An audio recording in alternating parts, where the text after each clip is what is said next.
ब्रह्ममुरारिसुरार्चितलिङ्गं निर्मलभासितशोभितलिङ्गम् जन्मजदुःखविनाशकलिङ्गं तत्प्रणमामि सदा शिवलिङ्गम् देवमुनिप्रवरार्चितलिङ्गं कामदहन करुणाकरलिङ्गम् रावणदर्पविनाशकलिङ्गं तत्प्रणमामि सदा शिवलिङ्गम्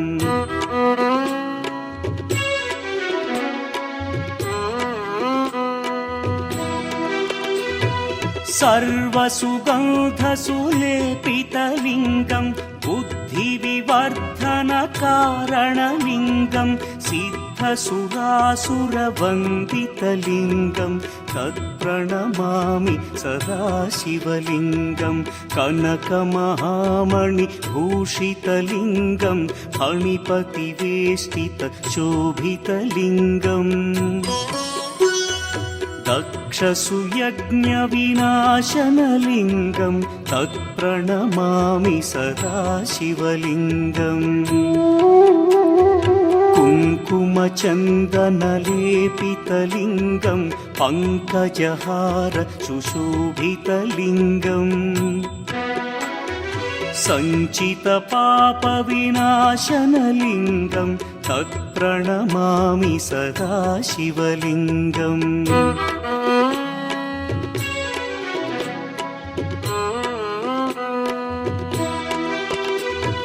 देवगणार्चितसेवितलिङ्गं भावैर्भक्तिभिरेव च लिङ्गं दिनकरकोटिप्रभाकरलिङ्गं तत्प्रणमामि सदा शिवलिङ्गम् अष्टदलोपरिवेष्टितलिङ्गं सर्वसमुद्भवकारणलिङ्गम्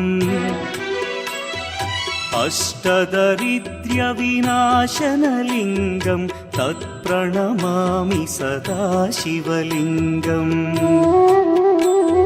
सुरगुरुसुरवरपूजितलिङ्गं सुरवनपुष्पसदार्चितलिङ्गम् परमपदं परमात्मकलिङ्गं तत्प्रणमामि सदा शिवलिङ्गम् लिङ्गाष्टकमिदं पुण्यं यः पठेच्छिवसन्निधौ शिवलोकमवाप्नोति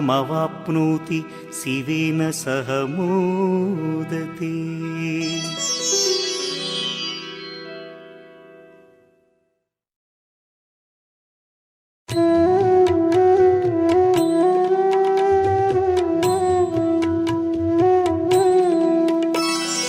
ब्रह्ममुरारिसुरार्चितलिङ्गं निर्मलभासितशोभितलिङ्गम् जन्मजदुःखविनाशकलिङ्गं तत्प्रणमामि सदा शिवलिङ्गम् देवमुनिप्रवरा